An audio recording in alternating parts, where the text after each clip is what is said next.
بسم اللہ الرحمن الرحیم۔ کتاب میرے ہاتھ میں میزان الحق آیت اللہ جعفر مرتضی عملی کی کتاب ہے، جسے مولانا سید سبطین علی نقوی امروہی صاحب نے ترجمہ کیا ہے اور اس میں تعلیقہ اور اپنے حاشیے کا بھی اضافہ کیا ہے۔ کتاب بہت مفید ہے اور بہت ہی ضروری کتاب ہے، اور یہ در حقیقت جواب ہے ان اعتراضات کا کہ جو شیعہ اثنا عشری عزاداران امام حسین علیہ السلام پر عائد کیے جاتے ہیں، اور خاص طور پہ نوجوانوں کو مخاطب کر کے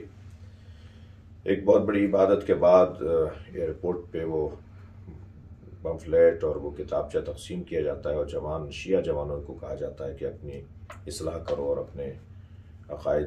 کو ٹھیک کرو، جبکہ اعتراض کرنے والے کو اپنے عقائد ٹھیک کرنے ہیں۔ تو اس کا یہ جواب ہے، اور بہت ہی عمدہ جواب ہے، اور ظاہر ہے ایک بہت بڑا قلم ہے، آیت اللہ ہیں، محقق ہیں سید جعفر مرتضی عملی، اور مولانا سبطین علی نقوی بھی